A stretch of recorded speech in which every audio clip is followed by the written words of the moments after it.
Welcome back to the channel, everyone. You may remember the prior video where we began, well, painting this and watching paint dry.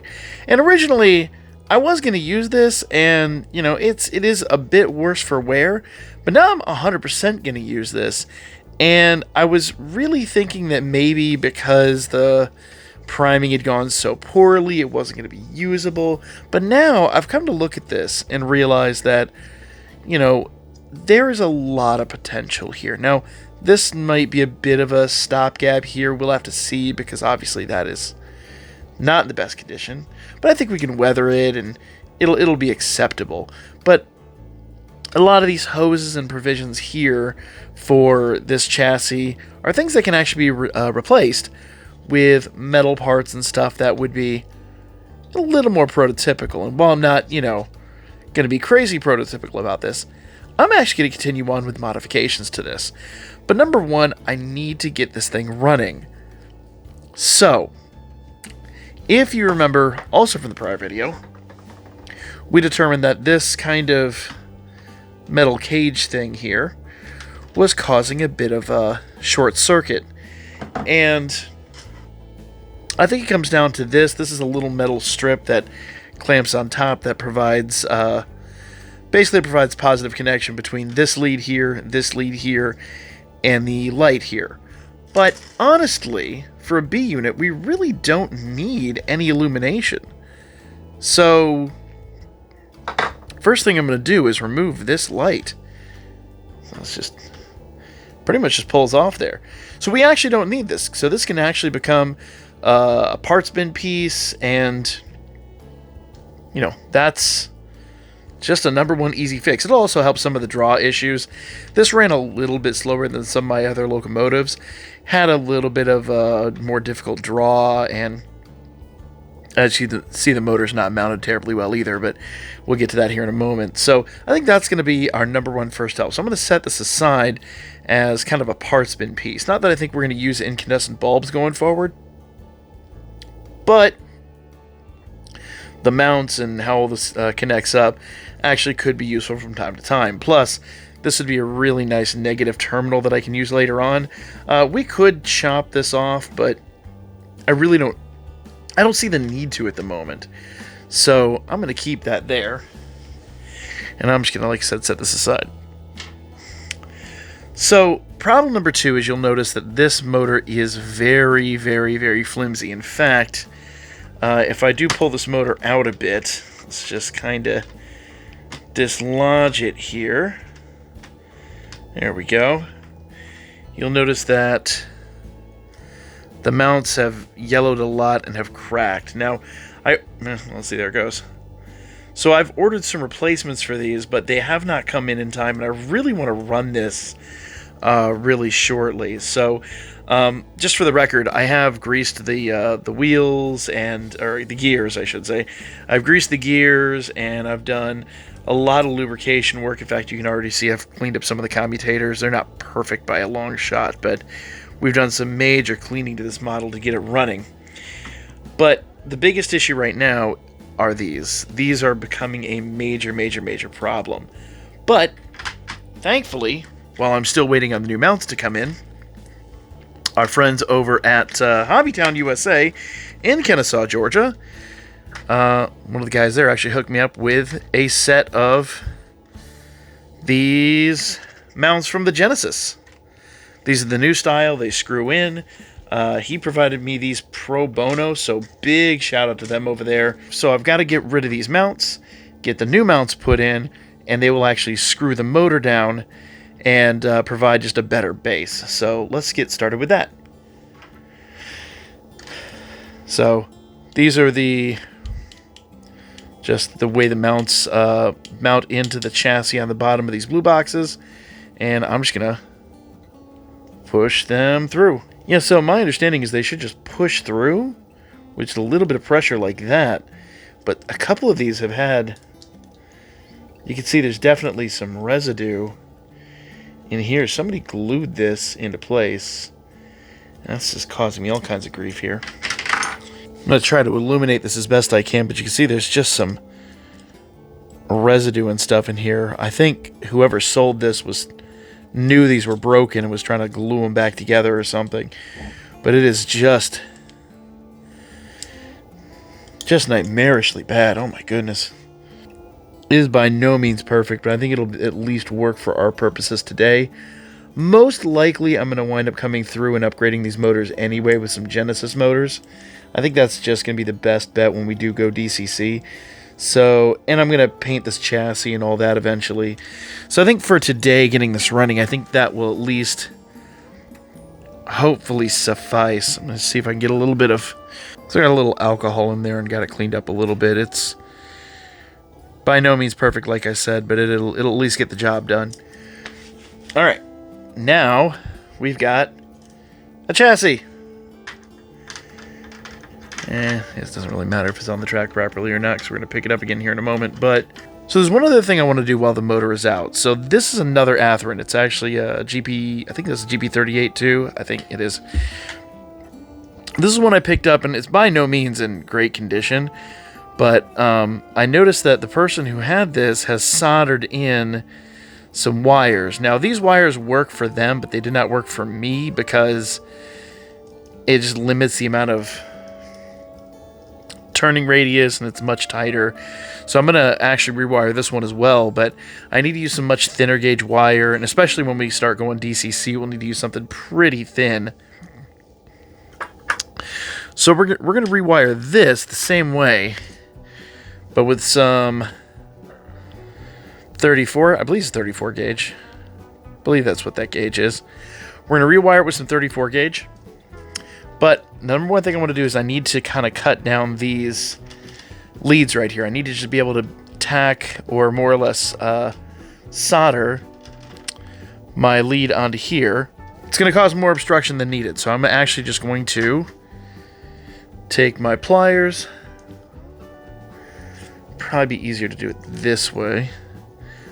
And I'm just going to kind of bend this up a little bit and bend it back. Oh, I don't want to bend this side. I just want to bend this side. It's hard to do on the camera or through the camera. So I'm just going to kind of hopefully only bend this side, and it breaks off nicely. I will need to clean that up a little bit, but that came off. Now I've just got this lead right here, which I'm gonna try to fix a little bit. I did kind of gnarl those up a little bit. I could also, in theory, solder it directly to this rivet right here. A lot of people have recommended that, but it looks like most people actually solder directly to this, and it's going to give me a big enough kind of surface area that I think it'll be quite nice for what I'm going to do. So I'm just going to kind of clean this up a little bit, and there's a tiny bit of corrosion on that, and so I'm going to kind of, hit it with some flux and clean this up real quick. Give me just a moment. There we are. I basically just need a nice clean surface to adhere my solder to. I liquefy my flux just a little bit with the soldering iron. And then I'll just sprinkle a little bit right there. That'll help. That will just help the solder hold a little bit better. Soldering irons, am I right? Smoke them if you got them. Just more or less tin the tip of my iron. Get a little bit of solder there. This is not an adjustable soldering iron. This soldering iron is very old, and it's designed to be portable, and it's just not a very good soldering iron. I really need a better one. But for now, it's what I got. So we're just gonna kind of tin the tip here. I like to dip the tip into a little bit of flux and then just tin it up a little bit. Now, with the train carefully mounted on my helping hands, it'll give me a little bit easier access to what I need. So then I can just, I like to sometimes just put a little bit of solder right directly on there. So I got a little bit of solder on there. Actually got a lot of bit of solder on there. Once again, I'm doing this over a camera. It's really hard to do sometimes, but bada bing, bada boom. We have a wire attached. I can clean that up a little bit. Once again, doing this over the camera is really hard, but that just looks gnarly, doesn't it? That looks really, really bad. Let me see if I can clean that up a bit. Now, full disclosure, I'm doing this over a camera, so it doesn't look the best. I can clean it up after the fact, but it is on there. It is definitely on there. So we need to do one up here, and let's do that real quick. Biggity boom. We got two ugly solder wads. Now, obviously I'm not going to need this much cable. We only really need to solder to the top here. But what I'm going to do is I'm just going to put one common, before I put this back in there, I'm going to put one common spot here. Once again, just going to kind of put a little flux on it. I don't want to overdo this one. And we'll just kind of focus.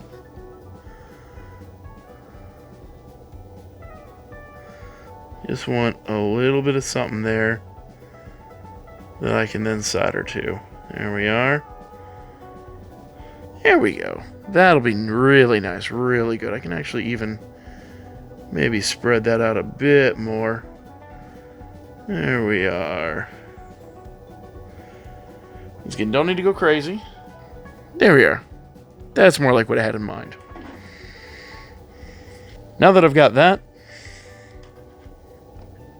I'm going to slip my motor mounts right here.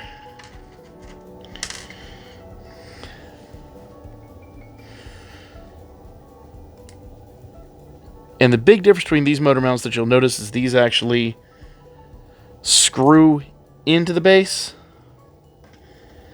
down here instead of just sticking through. They're much better mounts. These are fairly easy to come by. But once again, shout out to Hobbytown for hooking me up in such short notice. So appreciate those guys. So sad to admit, I've had to make one minor concession here. And this was the original wire I was using. I'm using something a tiny bit thicker. I think this was like 36 gauge and this is like maybe 24 or something to that nature. It's a bit bigger than I would like to have, but this, as you can see, not very bendy. So this is not going to be useful for me. Sad to say. We will need a stranded wire. We will need something pretty flexible. This being so small, if I could pick it up, this being so small I thought would be, but it is a single wire, is not stranded. It's just solid, and so therefore, as you can see, as I bent it into various shapes, it was going to basically hold these back from rotating properly. So I will need something stranded. So I'm going to go ahead and attach this up here. If you want to know where this came from, it actually was speaker wire for a computer speaker. I believe this is 24 gauge. I'm not 100% certain, to be honest with you. But it is still much, much, much smaller than the 12 gauge stuff we had before. In fact, I'd say probably about half the size. So, per usual, we need to make sure we tin up the end here. And I always just kind of dip the wire directly in there, get it nice and coated. Because simply put, if you do not flux the wire, it will not hold the solder. And I'm just going to slowly melt this on there. I just basically need to just tack it on there. So that should hold. Now we'll get pickup from these trucks, and we should have ground from there, but we will not have pickup from these trucks. So before I solder this wire on, I'm actually going to do a quick electrical test. Alright, I have my test track powered up.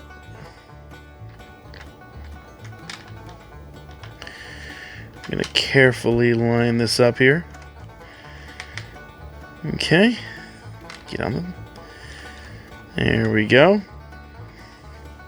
Now, I should be getting power just from this truck, and the ground should just automatically be connected. It looks pretty even. It should be good. Fingers crossed. Okay, power is on, and we are getting power. Now I just need to solder on the front, and we'll be good to go. And to work the kinks out, I'm just going to kind of do this. See? That actually does a really good job of getting those kinks out. Now comes the fun part. And it looks beautiful. Looks pretty good if I do say so myself. We should have full range of motion. I could cover that up.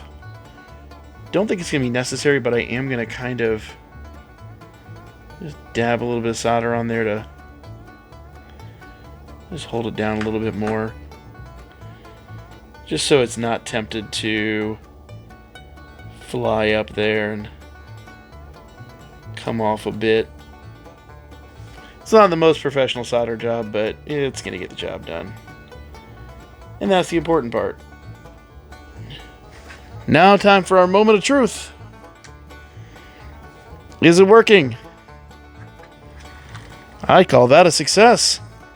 And the astute among you will no doubt note some of the changes that were made as I have been preparing for the 100 subscriber video.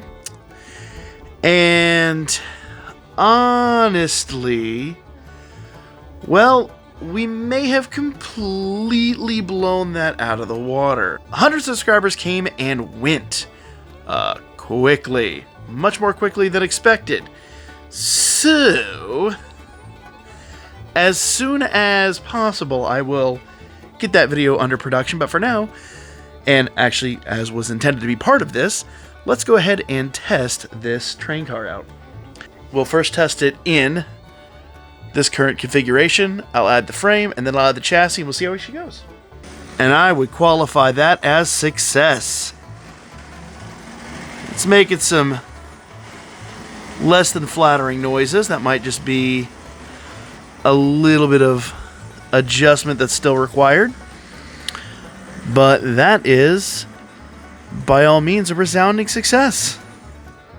Uh-oh. Oh, I think it's shorting out. Sometimes, hold on. Sometimes when we're not running load on the KD couplers, oh, they can do things like that. So let me fix this real quick. That's honestly just a matter of bending up these couplers real quick, and I'll take care of that. A pair of pliers fixes that real quick. All right, couplers have been slightly adjusted. Take two. All right, let's see if third time's the charm. Now it is running a bit slower again. Hopefully it doesn't spark and short out on the KDs. These really narrow passages like this, the narrow corners, I guess you could say, for lack of a better way to put it, they have been problematic with the KDs. I love the KDs. I have a solution, but it's quite pricey. But I would love to go with magnetic brake hoses anyway. But you're talking about $2 per car, and it's just not in the budget right now. So I just cut the hoses off the KDs. Ooh, it's making a less than happy noise. But it's going. And that's the good news. So now we put the cage back on it. You'll notice we're not running the side frames on here, and that's because the side frames do hit the ladders. I've got to come up with a solution for that. I mean, obviously I'm not going to run it without side frames permanently, but we'll come up with that while we're doing modifications. But let's reapply. Try it again. Let's reapply the frame and see how she runs.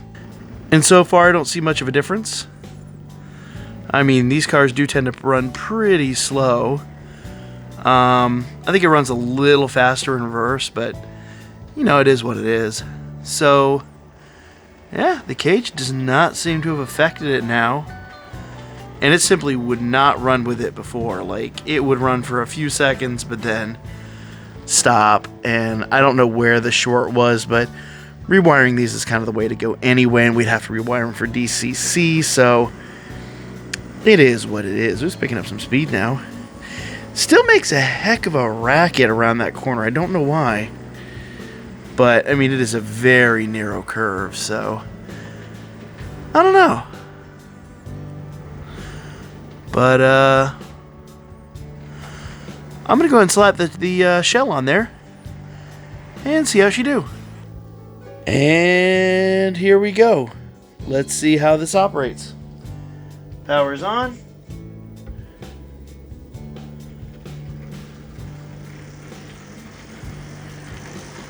Okay. Things are looking good. Things are looking quite good.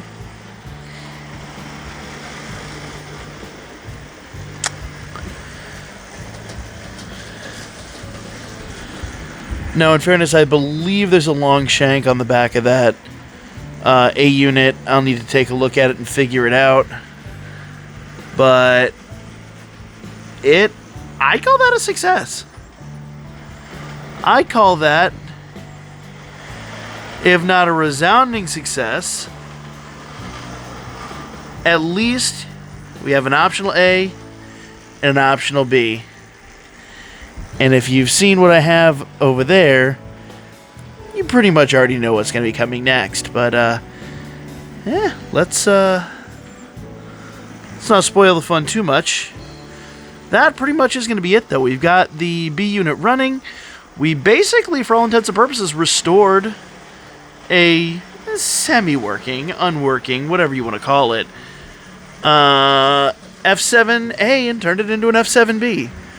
Now, once again, I do have a lot of work to do still on it. We got to come up with a road name. I actually have one in mind. We've got some detail parts, and I got to figure out how to get the side frames working with the ladders and all that stuff. But, you know, that'll come with time. For now, I'm just enjoying it as is. So, I'll be back with more train fun for you guys here really soon.